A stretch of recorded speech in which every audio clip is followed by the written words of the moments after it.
Mga kapuso, Pope Francis may dako nga impluensya sa pagpanglakaton sa pila ka mga Ilonggo kag kaparian.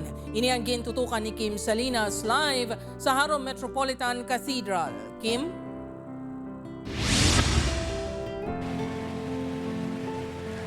Jert, kadungan sa pagtaliwan ni Pope Francis, madamo sa mga Katoliko ang napathrowback, lakip na ang pila ka mga Ilonggo nga may personal mismo nga encounter sa Santo Papa.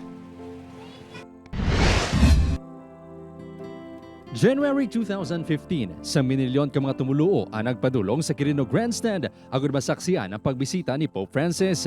Apisar nga nagaulan sa tungation, wala na punggan ang mapasko nga pagtuo sa mga Katoliko sa pagtambong sa misa kag aktibidad sa pagbisita sa Santo Papa nga ginatawag Lolo Kiko sa Pilipinas. Isa sa mga delegado sa among aktibidad ang 24 anyos nga si Kenneth, isa ka Ilonggo nga Parish Youth Minister sa Santa Barbara, Iloilo. Nakuha kuno ang iya kakapoy kag kagutom sa tungation sa nakita na ang Santo Papa.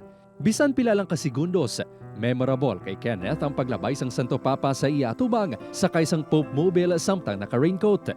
Mas na-feel good nga hindi mo kinahanglan mag-physical contact kay Pope just to feel His presence. The mere the fact nga ara ka lang gidira, galantaw ka, nag-witness, nagpapamati. Grabe. You can absorb the radiance, ang mercy, ang kindness ni Pope Francis. Personal naman yan eksperyensahan sa katikista nga si Elsa, nagikan sa San Joaquin, Iloilo, ang pagkamainuuso ni Pope Francis. Inisang tion nga siya ang isa sa ginpang-install nga lector catechist sang Enero 26 subong lang nga tuig sa St. Peter's Basilica sa Vatican City.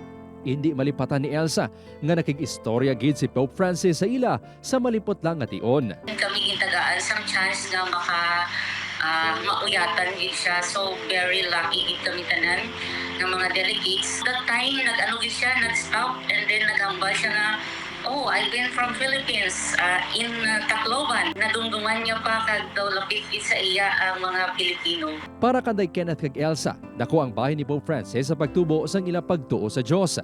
Si Pope Francis ang kilala sa pagako sa mga kubos, pagtatap sa palibot, kag pagkasimple. Ini ang pila lang sa mga nagtatak kapag katao sang Santo Papa sa mga kaparian sa Archdiocese of Haro, nga sigurado magapabilin nga legasiya sini. Bago lang siya ginpili nga Santo Papa, sakay siya sa bus upod sa mga kardinales, kag wala sa magpili nga mag-star sa palatial residence. Nag-upod siya sa apartment, sa guest house, nga kaupod ang kaparian, ordinary people, because he wants to be with people.